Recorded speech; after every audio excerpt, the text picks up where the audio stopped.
Koalas. They're pretty relaxed animals, really.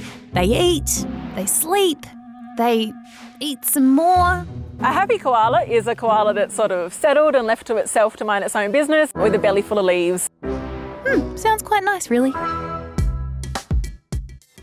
But some researchers are worried these chilled out creatures might be getting a bit stressed out about something. Drones. They're used in parts of Australia as a non-invasive way to keep track of koala populations instead of catching and tagging. Experts say it's really important to monitor koalas because many are being threatened by diseases and habitat loss. But they are quite noisy. No, not the koalas, the drones. Koalas have got an exceptional sense of hearing. Their sense of smell is really good as well, but their eyesight's quite poor. So to have something sort of mechanical sounding, buzzing around, I think could be quite frightening for them. Luckily, they've come up with a way to work out how these guys might be feeling, and it involves an accessory that a lot of humans wear, kind of like this one. Dion, why would you put a fitness tracker on a koala? Well, it's very simple. It's because we want to measure the heart rate. If the heart rate is going up, that could be that the koala is stressed by something in his environment. So you're not trying to work out how many steps they're taking, they're not trying to hit their 10,000 a day? No, it's not about how many steps. I don't think they would be doing many steps anyway. Nah, probably not. The fitness trackers are actual human ones, only fit for a koala.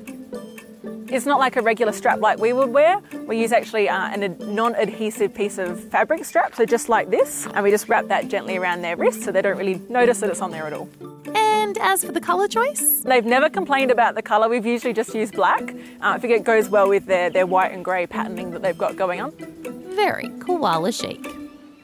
So far, the study shows this bunch aren't too bothered by their mechanical visitors. So far, their heart rate is going down, so they don't show an immediate stress response, but they are being vigilant and deciding what's the next move. But the research doesn't stop there. Diane's working on another very human tracking technology for koalas. We actually use facial recognition, same way as we do with human. And for that, we need to take photos. So we take photos of their face. So what makes a koala's face unique? It's all about their nostrils, really. It's a little bit like fingerprint for us, so it's unique to each individual. And while the software could help koalas, it could also help koala keepers. Make a scene out of it, that's okay. We have about 80 or so koalas on park, and it's really important that we can tell each and every one of those koalas apart. So basically, when you start out as a keeper, you just end up with a camera album on your phone, just full of koala noses. You weren't kidding about how many photos you have. No. That's a lot. That's a lot of pictures. Very seriously, yes. She's pretty cute, Holly. She's pretty adorable. I think she made me nose it. And I'm sure Holly appreciates all the effort to keep her species safe. Wait, that's not Holly. Wait, isn't that Daisy? No, I don't know. Everyone does love a good koala, so it's really important that we protect them so that for generations to come they can also enjoy and love koalas.